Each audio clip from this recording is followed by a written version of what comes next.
Hello and welcome to the Elder Tree podcast. My name is Twiggy Dawn. I'm the founder of the Elder Tree and Alchemilla Herbals, and I reside on Jitterbug land here in far north Queensland. You are listening to the Herbal Education segment, where each new moon I invite a myriad of plant wisdom keepers to chat about the world of herbal education, about their passions and motivations, and their dreams for the future of herbal medicine education in Australia. This podcast is brought to you by the Elder Tree, a non-for-profit organisation whose mission is putting the medicine in the hands of the people. One of the ways that we are doing this is through this podcast. If you would like to go deeper with the podcast journey while supporting the Elder Tree for as little as $2 per week, then you can become a member of our Patreon. Thanks to all of the people and plants who have helped to make this podcast possible.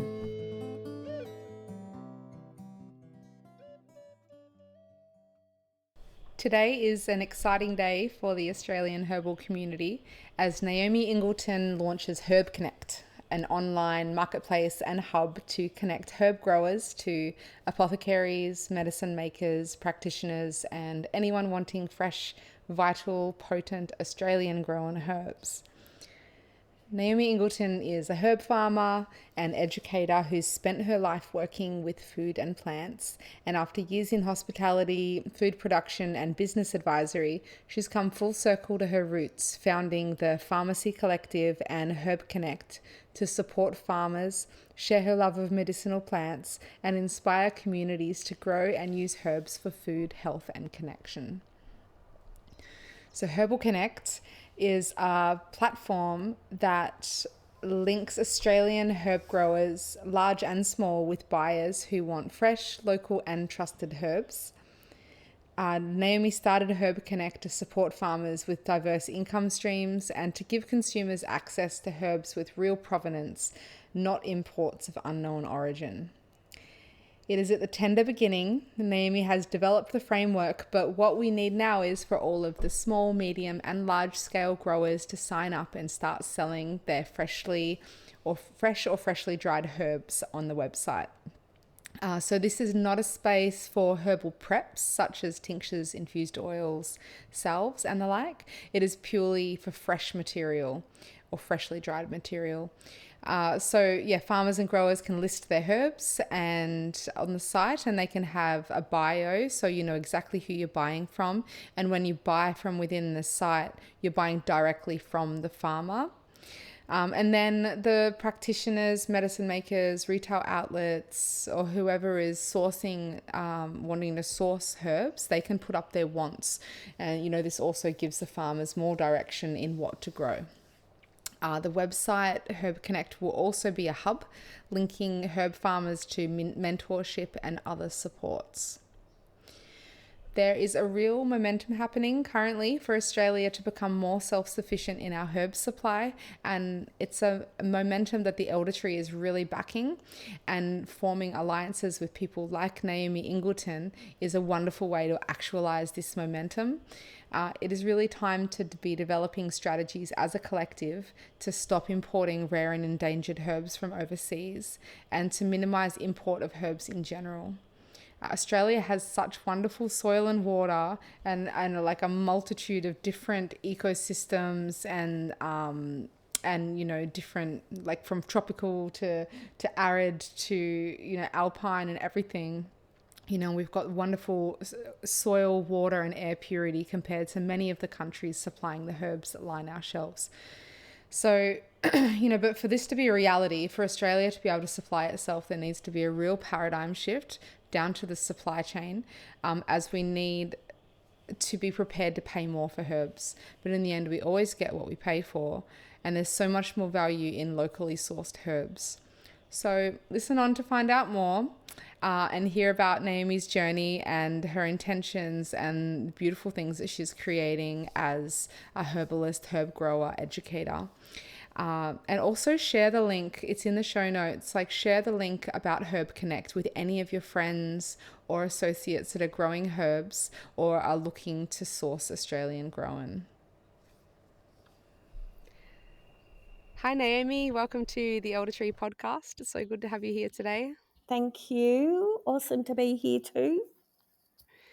I think this is a pretty exciting moment in time. Today, your very exciting project, Herb Connect, is launching, and we're going to be getting to talk all about that a bit later on. But before we go into that, I would love to hear a bit about you, a bit about your backstory and what's led you to where you are now with your current offerings with herbs and farming and beyond.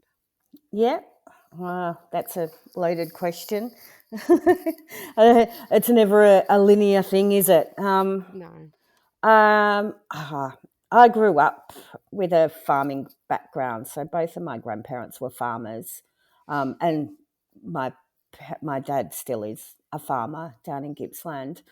So I think I've always had plants in my blood. Um, and mainly cooking because I've my background is a chef and horticulturalist, so I've always had that the food as medicine, Mm. and I started a farm to table restaurant in northeast Victoria in a little town called Myrtleford in an old butter factory probably about 20 years ago, and through that, I ended up setting up a commercial butter factory and manufacturing cultured butter, um, and selling it to all of the high end restaurants, doing lots of farmers markets and things like that, and making ghee. And through the ghee process, I started doing a lot of research on the health benefits of. I always looked at the health benefits of the cultured butter and the fermentation process, but with the ghee led me into kind of like a into Ayurvedic medicine. And it was at a time where I was really looking at my own health. I had been running this business. I was kind of at burnout, had two babies, didn't stop. Like, I was in labor at work on, you know, serving customers. And one of the customers was a nurse, and she's like, your contractions are like 3 minutes apart. I'm like, I can't leave. It's a public holiday and we're busy. So it was, Oh, and I didn't stop, and I didn't look after myself through both pregnancies, and just kept working. And it wasn't until I was like delving into the ghee side of things and the looking at Ayurvedic medicine that it kind of really resonated me as wanting to learn more about the. I knew food was medicine, and that was always my thing about having organic growing, farm to table, fresh produce. I was like on the Melbourne Slow Food Committee for a long time, and just delving into the Ayurvedic side of things, looking at plants in as medicinal plants rather than just food medicine plants. So, and then after that, it was sort of looking at my heritage and what resonated with me coming from Scottish heritage and looking at Western herbal medicine. Um, and then looking at what plants grew around me as well. So, being in a cool temperate zone, a lot of those Ayurvedic plants didn't really grow here because they're more kind of tropical, subtropical. So, it was rather than kind of fight was what I couldn't grow, looking at what I could grow. So then I started growing plants, propagating. I worked for a long time as in a commercial nursery, so propagation nursery, growing herbs and vegetable flower seedlings. So I had that knowledge and those skills. And then looking at, I started a little apothecary in Beechworth that I ran for about 6 years, that I closed sort of last year to focus on some muggle work, as I call it. Um, so I could get the bank to loan me money to build a house on some land that I had, because I wanted to, get my hands in the dirt again. So I sort of just have been doing that for the last 12 months, which has kind of been really hard to do. So I'm really excited now that the house is nearly finished and I can get my hands in the dirt and really forge forward. Wonderful. Well, that's a big and exciting journey you've been on with lots of twists and turns. Yeah, absolutely. But I'm grateful for your muggle job though, because you've started giving me some official business advice for the Elder Tree and Alchemilla Herbal. So it's not just any old muggle job. You've been amazing, doing amazing, helping small businesses in New South Wales. So it's a Yeah, really it's beautiful been thing. I love it. I love getting to help people who are on their business journey just to be a sounding board. And I think working in this space, there's not a lot of government kind of accredited business advisors that can understand. They're all very, I suppose there's a lot of, you know, business advice that comes from a different perspective, whereas I'm coming from that holistic experience of looking at the person, and it's more about mentoring you as the business owner than than just the growth paradigm that is business in Australia. Mm-hmm. It's a wonderful thing that you're doing there. But things are changing now. Your house is nearly built, and you're getting soon to get the infrastructure in for your farm. Tell us a bit about what your vision is there, what you're creating at your new farm. Yeah, so my apothecary was Pharmacy Co, spelt with an F. My husband's a pharmacist, so I say I'm the other kind of pharmacist, the F kind of pharmacist. He's the PH kind of pharmacist, and What a team! yeah. So it's I want to. Well, I've been doing lots of education over the years, and I ran a lot of workshops at the apothecary, and it was kind of creating this whole like an ecosystem around the plants as such. So teaching people how to grow, harvest, and use plants for food and for medicine. So being able to have people to the property to see how the plants are growing, to learn how to harvest them, how to treat them so you're getting the most benefit out of them, and nurture them and look after them, and then how to make stuff with them and what to do with them afterwards. So whether it's distillation, making hydrosols and essential oils, I do a lot of those workshops with using those beautiful copper stills, and I also import them from Portugal under my Alembic Alchemy brand. And I then have the Farmacy Collective, which is about that whole plant ecosystem. So the education, the plants themselves. So I do a lot of seed saving, a lot of nursery propagation, so growing seedlings as well, and then drying them, selling them, all of that sort of stuff. So I'm very excited to have it all in one place. I've had it in several places, and I'm bringing it all together now. Wonderful. You continue to surprise me and pull out new tricks. I didn't know about your copper alembic alchemy brand. That's pretty exciting. Yeah. You import them from Portugal and then you sell them online? Yeah. So I just bring them in direct from Portugal. I've been working with the guys at Alembic for a long time, probably about 10, 15 years now.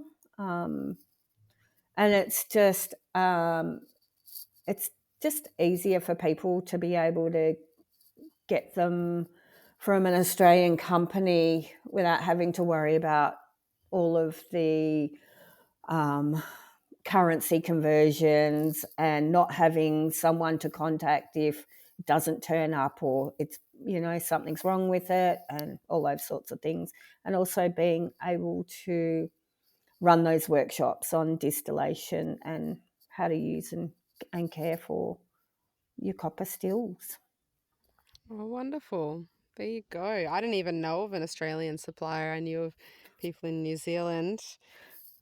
That's exciting. Cool. Yeah, And so, but that must have been a big thing to walk away from your pharmacy co. 6 years there doing yeah, that. yeah. It was But kind of like the perfect storm. The lease was up, the building was for sale. mm, It was that time where I had to go and do my muggle work. hmm So it was, so that you could start, so you could have the farm. It's all a means yeah, to an end and yeah, absolutely. necessary phase. Yeah, yeah. Beautiful. Cool. Well, this is, yeah, very exciting for the farm. So what are you gonna grow there? Like what tell us more. Tell us more about the Well, space. it's food and medicine, and looking at it's just under 2 acres that we've got there, but looking at there's how to integrate all of those plants within the one system. So I'll look at doing sort of semi commercial or small commercial crops of things like calendula, um, arnica, and maybe a few other things there that grow well in our climate that I can then harvest and dry. And I was really lucky when I studied horticulture. My teacher was the chairperson of the Indigo Herb Society, which was a kind of like a medicinal herb group in the area. And that was back in probably the early 2000s, late 90s, early 2000s. And through there, I met the wonderful women of the indigo herbs, and they gifted me all of their herb drying equipment and screeding equipment for when they retired and sold their property, which Mm, was just, I feel really blessed to have been gifted all of those things. So having all of that equipment there to get started is really exciting. great. So you'll be running courses, classes Yep, there yep, at your farm. yeah, hands-on workshops there, um, and and also then feeding into the Herb Connect site, which will be really exciting. Mm-hmm. And what else you'll be like growing? Will you be supplying locally to shops or having well, you'll be obviously selling online. I'll be Um, selling online. I might do a few local farmers markets as well. The workshops are sort of more my focus, is just creating that hands-on experience and somewhere for people, students to come that may be doing study in herbal medicine and wanting to get some hands-on experience with the plants work in the mm. ground, getting Yeah, because to I definitely identify don't get them. enough of that at university. No, no, and the universities have their place, Mm, and I think it's important if you want to be a clinical herbalist that you need to have that scientific education, hmm because body systems are really complicated. Yeah. Um, yeah, but to be able to connect with the plants and see them, how they grow, what they look like at different stages of their cycle, when is the best time to harvest them, and even tasting them and smelling them fresh out of the ground is something that you don't often get to do, particularly when you look at what is commercially available in the market is often pretty poor quality, particularly for in the retail space. Mhm. Yeah, yeah, and you often don't even know what kind of quality you're getting till you get home. I was fortunate this morning. I went to one of my local whole food shops, and I was going along and opening all the jars for all the herbs and the spices because you can, I brought along all my own jars and filled them up and that, and could go through and be able to look through the jar and see it and smell it and that, and but most of it's all like imported and from overseas and mass produced, and by the time it's got here it's probably been irradiated or fumigated or gosh knows what has happened to it by the time it's landed in a jar in a shop before it gets into my little jar and goes home. So I'm grateful to have it available, but I think that something that you and I are both really passionate about is having Australia be more self-sufficient and growing more of our own produce, and being able to supply to practitioners or home herbalists or medicine makers and things like that. Yeah, absolutely. And I think we're really fortunate in Australia that we have such a wide climate, Mm, regional climates. So we've got tropical, we've got arid, we've got subtropical, we've got cool climate, we've got alpine. Like we have all of those climates here mhm, that we really shouldn't need to buy herbs from overseas. And I understand that manufacturers need to, because it costs a lot of money to grow herbs and harvest them here in Australia. mm, And I get that they need to import herbs, and we can't grow enough because it takes a lot of herbs to make a little bottle of medicine. mhm, Um, Yeah, so I get that, but as far as the average consumer, home herbalist, we shouldn't really have to import herbs or buy imported herbs. mhm. Absolutely. And if we can't grow it ourselves, how do you get it? Yeah. Yeah, and we also have to be willing to just pay that bit extra as well for Yeah, it to be in Australia, because when you're not getting basically slave labor overseas, or having like a difference in dollar value, international currency and all of that. When you take all of that off the table and you're paying real value for time, in Australia with better working conditions and all of that, then yeah, you're gonna be paying more for it, but you're going to be getting a better product, a fresher product, more vital. Um, absolutely. Because you don't know what they're putting into their soils, what what inputs they've got on their farms, what they're spraying it with, mhm, whether they're growing in heavy contaminated soil, lead poisoning, all sorts of. mhm, You don't know what it's being grown in unless you do the tests on it for heavy metals and for all of the other things. I know that a lot of the Ayurvedic medicine that was coming into Australia, well, must have been maybe 4 years ago. All everybody had to reapply to the TGA for their import status because they had found such a lot of heavy metal poisoning in the medicine because of that unknown origin of the herbs and what they've been grown and how they've been grown and oh yeah. stored. especially when you look at somewhere like India or China or places that are like highly overpopulated and highly, have a lot of pollution. The water's polluted, and it's not only like the conditions that it's been grown in, or been processed in on site, but then where it goes to from there.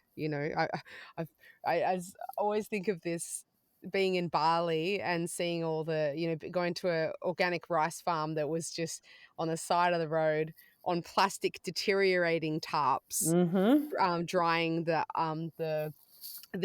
rice, which dogs and all kinds of animals were just walking over. Cars were driving past right there because it's on the road, like, and Yep. so all the fumes, oh god, feces, like you name it, and not to mention the microplastic, and that's organic rice. Yeah.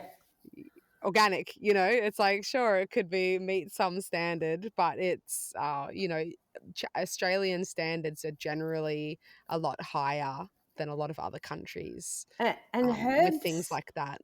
herbs are quite a high risk product in terms of food safety standards. They can harbour a lot of salmonella, listeriosis, all of those sorts of a lot of soil-borne bacteria that can be harmful to people.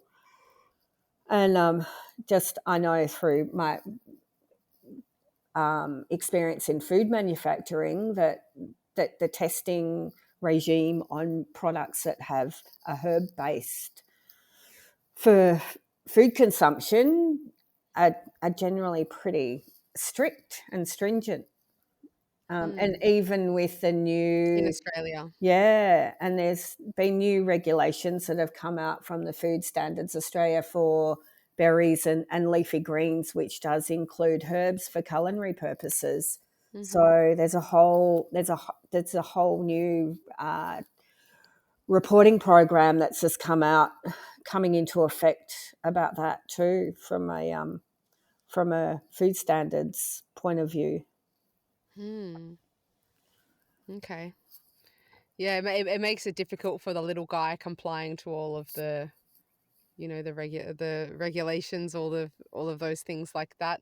But it is also then a good thing for the consumer. It's good Yeah, to have these standards. It can be a lot safer in that.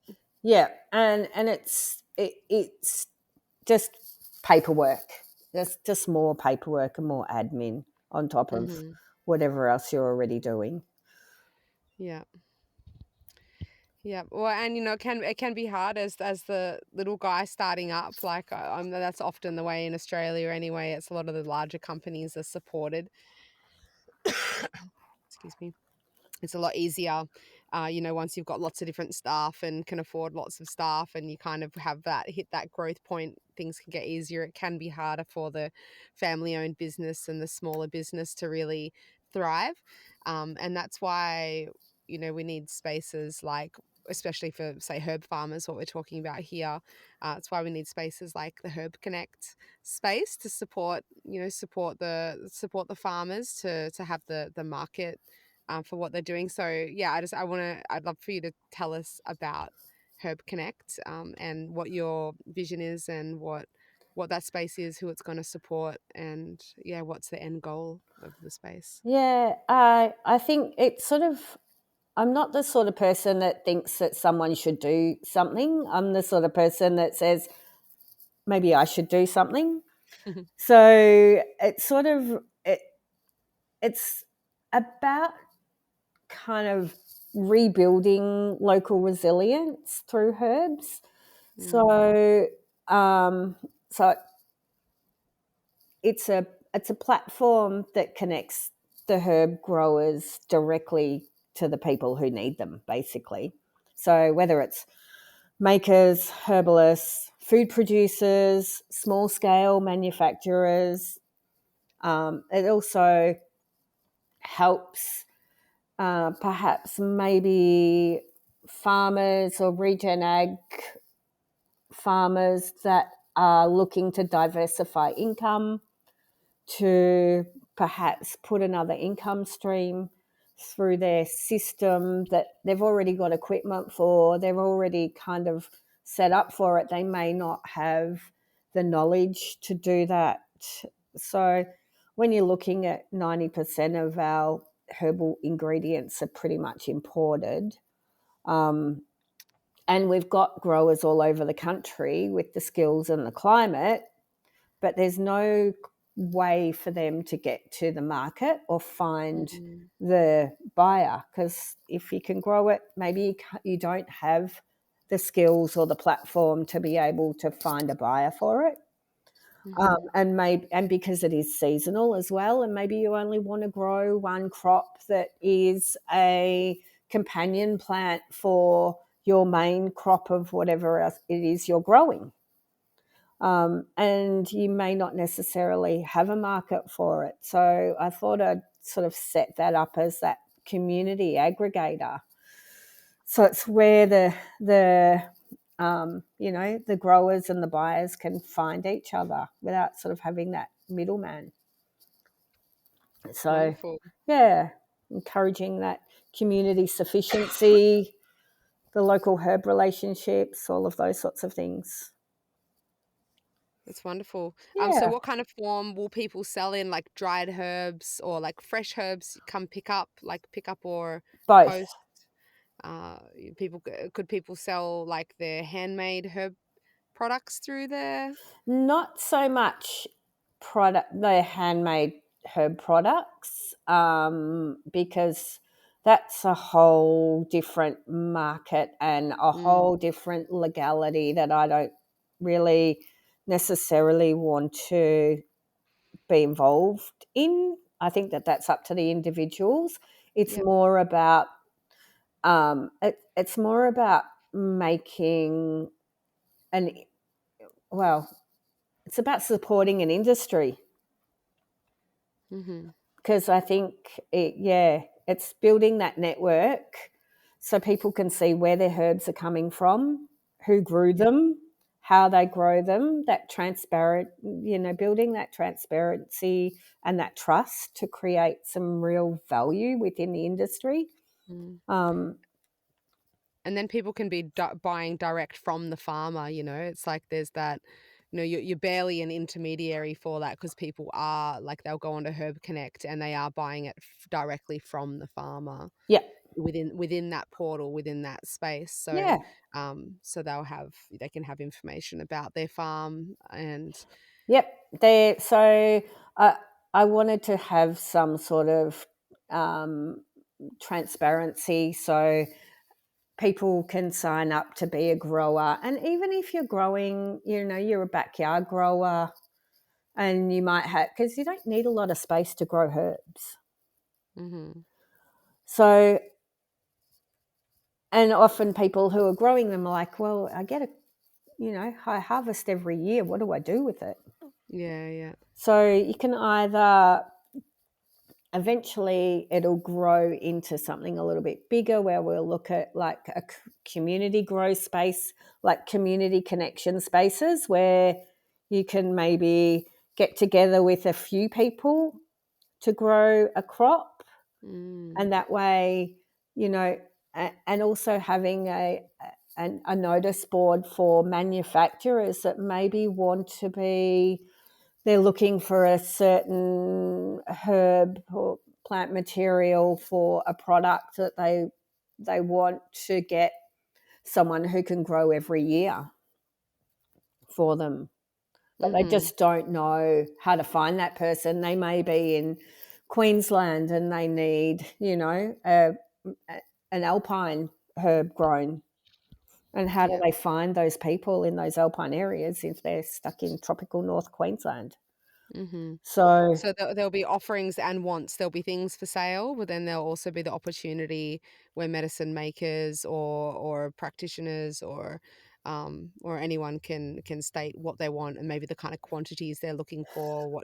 And then they can yeah, people can see that, get in touch and link up directly. yeah. So I'm building that part out of it, like a notice board. Still trying to figure out how that works, because I am having to get my head around the whole tech thing. Oh yeah. It's a lot. I mean, It's a whole new I've seen skill. Herb Connect. It's amazing what you've created. There's a lot of the background, all the stuff that goes into making that. I've spent years trying to get this herb directory up onto the Elder Tree website for like state to state, herb people in different areas, like whether it's practitioners or teachers or farms to visit or whatever, just state by state. And gosh, do you believe how long it's taken me to work that one out? Still haven't quite got there yet. So I'm applauding you for all of that side of things. You're wearing many hats. It's not perfect yet, but it's something that I think that there's a real need for, and I hope that other people do as well. And Absolutely. uh, There's like so many people have been saying this for years. Like that's why I was so excited when I found out about you. Because yeah, so many people say there needs to be this central hub for this. And since I've been telling people about it, there's a lot of excitement for it. There's a big need. awesome. And I feel like this has been, as you kind of touched on earlier, I think it's been a major setback for people wanting to start a farm, or maybe people that already have like a food farm or an agroforestry or a permaculture farm or whatever. Maybe they've got land and tools and skills, and they're wanting to branch out and be able to have herbs. In fact, I visited 2 farms this week that just had excess herb they didn't know what to do with, because they're like, well, we planted all of this chamomile and fennel and calendula and all this stuff just for the pollinators, but like I don't know what to do with it. Like they supply like food, that's their thing, and but yet they're producing herbs. So Yeah, it's the perfect answer for that. And especially if you have, like, ideally farms shouldn't be in built up areas. Ideally farms are out of the way, yeah, in clean soil, clean air and clean water and all of that. So and then they can't necessarily drive in. They're rural, and they can't, if even if they drove all their herbs into their local town, they're not necessarily going to be able to sell them there. There's not enough population or interest in that. So having this online space is the, and not everyone wants to and can set up an online store of their own and monitor that and deal with all of that. So um and then they've got to advertise that, and they've got to, whereas like if we have this hub, it's perfect. It's just such a genius thing that you're yeah. making. So And part of that is being able to help the farmers as well. So through my work that I do in consultancy, I work with a lot of food and ag businesses, mainly with larger manufacturers, doing consultancy on product development and processes, all of those sorts of things, business development. And then what I do with the small businesses through the New South Wales Services, New South Wales, um, can be kind of brought into that system as a grower support kind of network for those farmers that may think that they want to diversify, or they need, they want to look at what other capabilities their land may have, that I can provide those services for them as well. Or they want to upscale. Maybe they're just Yeah, growing a certain quantity and they don't even know what the next steps are, tool wise, space wise, processing facilities wise. They don't really know, yeah, who to talk to for that next step. yeah. And That's then, great. So you have that through the Herb Connects website as well, like yeah, your farmer business consultancy, yeah, medicine making, farming yeah, yeah, services there. yeah. Beautiful. And then eventually I'll look at doing some sort of membership base that I can um, look at integrating other people's offerings as well. I know you had Christopher Smith Mm-hmm. on, and I have been talking to Chris about this for, I don't know, the last couple of years, and even integrating Herbology Hub into it, and other Mm. education offers on the medicinal farming side of things, just to get different perspectives, and connecting with other herb farmers and educators, herb growing educators in different regions. So when people do reach out and they may be in northern Tasmania, that they've got a local contact that understands their environment, and their soil conditions and their growing conditions, that can help work as an advisor to them. Yeah. So that's the dream, is to have a whole little ecosystem, and then have the platform there, the Herb Connect platform, that then connect them to the buyers. Because at the end of the day, if you want to grow the herbs, you need a market for them, and you need a place for people looking for those herbs to be able to find them. Mm-hmm. So Yeah. that's the plan. Well, it's wonderful the consultancy services that you're offering farmers. I imagine there's a lot of consultancy services for farmers out there in general, like in food agriculture, dairy farming, Yeah. in primary industries, and yeah, I'm sure there's a lot available out there. But in the world of herb farming specifically, I haven't really heard of much beyond you and Christopher. So it's a really valuable thing you're offering, and the fact that it is available online or in person is also a benefit. And you're also happy to come to people, aren't you? Oh To yeah, to their absolutely. farm. Yep. You're happy to travel. Yep. Yeah, I think you have to get that sense of place. So, Hmm. and you have to understand the topography, and you have to Climate. understand the climate and the soil and the sun and the prevailing winds and all of those sorts of things that you can't do, over the phone. Hmm. So, and also the person too, because there's an element of it's that esoteric kind of thing that the plant finds the person, for me. Yeah. So it's being in touch with that and listening to them, and listening and just getting a sense of what plant they need to grow as well. Mm.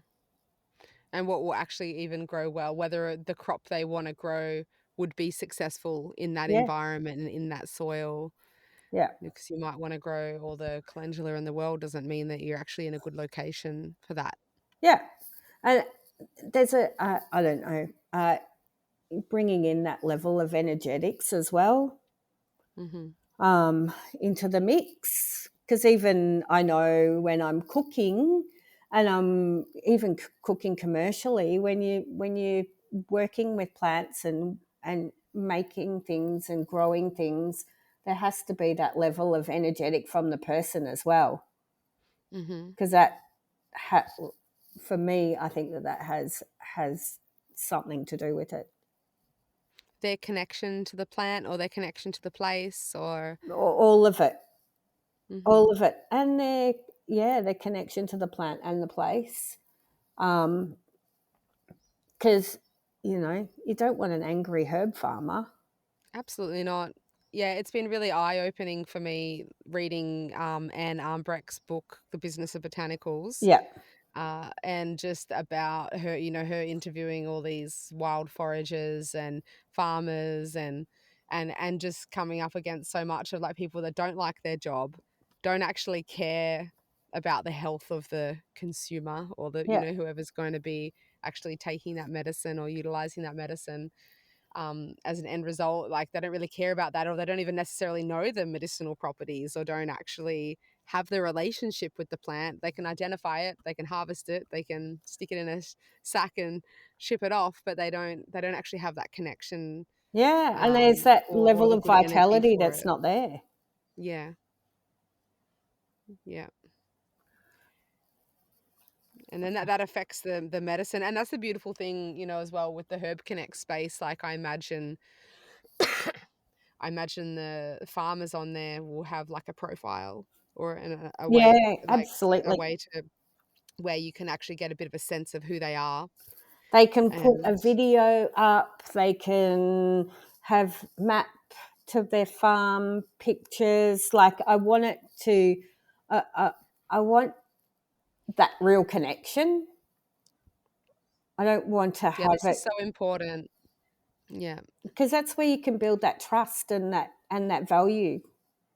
Mm-hmm. Is that Yeah, and start to bridge with all this disconnect that we've had. Like we're just so accustomed to walking into the supermarket and buying our plastic wrapped food, and going into the a pharmacy or health food shop and getting our plastic wrapped, supplements and herbs and whatnot. We're just so accustomed to this and not knowing where it comes from, what its story is, who grew it. Like just it's so there's so many layers of disconnect there. And so if you can go onto a site and actually see the farmer, yeah, get to watch a video or read a bio or see a photo and actually feel a bit connected to where it's coming from, the landscape, all of that, that would matter to a lot of people. And that as well would be what you'd be paying that bit extra for as well, is that, and knowing it's not passed through all these hands, it's been in the one place and then it's come to you, yeah, and absolutely. there's no physical intermediary in that way, No,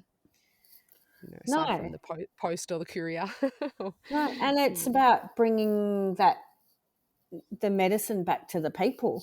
So, Mm, I know with our dinner, my kids can name the person who puts all of the food on our plate, mm, even the butter, the milk, everything. beautiful. So it's having that connection. And I don't know whether it's you're paying more, but at the end of the day, by paying less, what is it costing? Like Yeah. there's that value there that's intrinsic to, you know, better vitality within the medicine that you're making and the herbs that you're growing. It's encouraging people to grow things a little bit better too. So looking at what inputs they're putting in and getting real feedback from the consumer. Like there's, that connection to the person that's buying it, so you can get better at growing it. So it's that kind of full circle. Mm-hmm. Yeah. It's wonderful. It's been a long time coming. This is exactly what Australia needs right now. It's very timely. Yeah, It's very timely. I hope so. Yeah, well, I definitely, I know that, as you know, you're coming on the herb farm tour in December. Yeah, I can't wait. So we're going on this farm tour in Lutruwita or Tasmania in December, and that's going to be a group of herb farmers all going and having a look at these wonderful examples of small, medium, and large scale farms there. And I really had no idea. I've been planning this tour for a couple of years, and I really had no idea how I was going to support them ongoing afterwards, or what kind of supports were even available to herb farmers.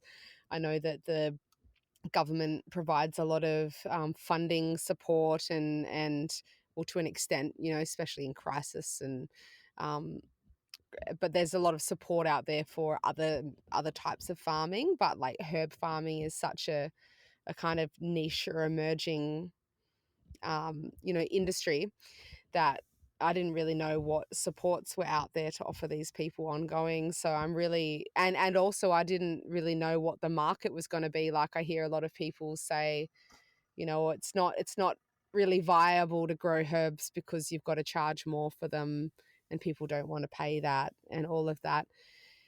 But it just feels like with what you're doing with Herb Connect and creating that hub, creating that central place, and creating that coherence and a way for people to communicate. It's like it's building up the culture around that, and opening up the supports, creating a space for where there's supports available, linking up not just with your own consultancy services, but with other teachers like Christopher Smith, and and also, together, if we have like a whole lot of different farms of various scales offering at a certain price, that's kind of going to be setting the standard, setting the new standard of what to expect for people, you know. So, you know, we can go to the $2 store and get bargain, you know, get a bargain that's been processed in the, you know, or we can go buy things that maybe come across as boutique but are more like handcrafted, more artisan or locally crafted things, you know. And I think there's just like a little bit of a mindset shift that just needs to happen there in the public's eyes, and that goes down to even like if the say a practitioner is buying direct from these farmers and making medicines, like then their patients are going to have to be willing to pay that little bit extra and understand why too. So there's I think a bit of education, you know, a paradigm shift, a cultural shift, and education that'll need to happen around all of that as well. But even so, the more vitality you have in the herbs, the less you need to use. Exactly. So it kind of evens out, and we're just going to have to get better at paying attention to what we're making, and how those herbs are working. So it's just, and it's even, you know, there could be opportunity there for the makers, medicine makers, there to upskill the other people making medicine using herbs with such amazing vitality on how to make it with that in mind. Mm. So, but it's I've been looking at all of the herb growing industry research from Ruridoc, which is now AgriFutures, the Rural Institute for Research and Development Corporation. And there's been no research papers put out since the 90s, maybe. So I did try and make contact with them to consider looking at herbal medicine as a new and emerging industry through AgriFutures. But because there isn't an industry collective as such, it's really quite hard. But, you know, there's small parts of, there's hemp growers, but that's food and fibre. There's ginger. There's small parts of it, but there's not one kind of collective. And then, yeah, so it's something that I will kind of keep in the back of my mind, whether that getting some sort of industry body or collective, so there is that funding there, is something I may look at in the future. Yep. Driving something like that. But I certainly want to put it on their radar. Mm-hmm. Well, there's groups like the Ori Coop, probably saying it wrong, Yep. but that Greg Whitten told me about. Yep. You know, that's supporting organic and regenerative farmers and connecting farmers with investors and like consumers. So it seems like and but then I think that's focusing on food, but Yeah, and Carolyn's doing amazing with that, and mm, it's awesome. There is, but it's again, that's organic. That's working with the certified organic farmers. So any of the herb growers that would be certified organic would fit under that. Would be under their umbrella as well. okay, so herbs would be included So in yeah, within yeah, there. Okay, yeah, great. yeah. That's no doubt why Greg mentioned it then. I think, yeah, I Yeah, think it's like getting resourceful and you know, just getting some momentum happening and creating some central spaces, getting some more conversations happening and getting more yeah, fires, sparks fanned, you know, and getting people coming together. And one of the things I love about what you're doing is, you know, you're not doing this for profit. You know, you're really doing it to build the community and support the you know, the local, or the sorry, support the like the national herb community. You know, it's beyond. yeah, Um, you know, there's communities within communities, and there is a lot of isolation in Australia. There are a lot of people off in there in whoop whoop trying to you know do their little herbal thing. And when we have these online platforms like what you're creating, people can feel like a part of something and like they're working together with other people. And even within cities or built up areas, people can still be really isolated and end up defaulting to this kind of every man for themselves mentality, and you know, creating and maintaining community within industry. I usually shy yeah, away yeah. from the word industry. I have this kind of cringe thing with it, but I think it's just my associations to it. But when you have community within that space, and when you have people willing to like share knowledge and share, you know, share methods and share and just and work together towards a common goal, Mm. then it's a really beautiful thing. So yeah, good on you for creating this space. I think that this is going to be a really pivotal moment in time to look back on.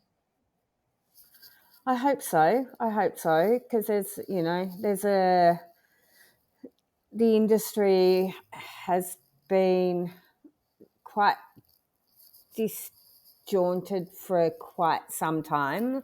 Like, you know, there was the when I first studied when I was first studying horticulture, it was really strong and vibrant. And then I think, you know, when they changed the regulations with the TGA, there was a lot of confusion and a lot of, I think a lot of people just because no one knew what was happening, there was a lot of misinformation, there was a lot of confusion. It was, you know, a lot of red tape, all of those sorts of things that came into play that it kind of people just kind of went into themselves Mm-hmm. and kind of shied away from being out there about it Yeah. because no one was really sure what was happening and what and I think you get that when kind of government decides to change the rules on things. Creates a lot of That fear and uncertainty. absolutely, and if you haven't got someone who understands the system and works in within the system to be able to navigate it from a sensible point of view, Mm-hmm. often that it can put a lot of people off. Absolutely. So hopefully that my my experience and my background can help navigate those sorts of things for people Mm-hmm.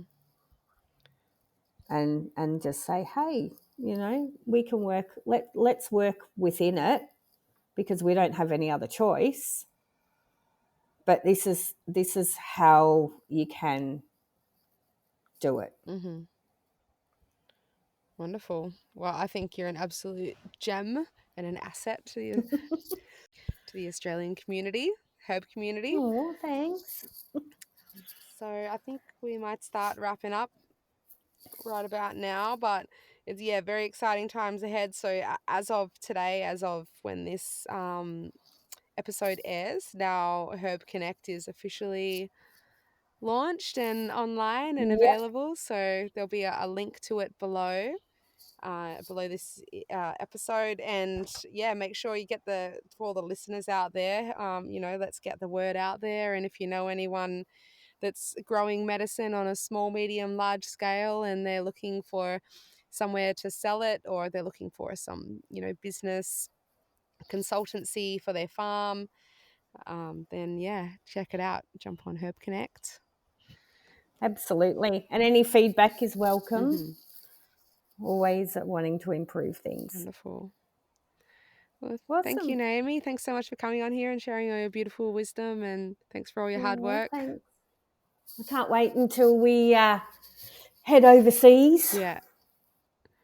That's right. Awesome. Overseas to Tassie? To Tasmania, yeah. It's kind of a world of its own, isn't it? Yeah. It's such a great place. My husband would move there in a second if I said yes. Absolutely. He'd be like, packing the bags, let's go. Yeah, yep. Great. Cool. Well, have a beautiful day. Thanks again so much. Yeah, you too. Thank you. Bye. See you. Thank you so much for listening to the Herbal Education segment of the Elder Tree podcast.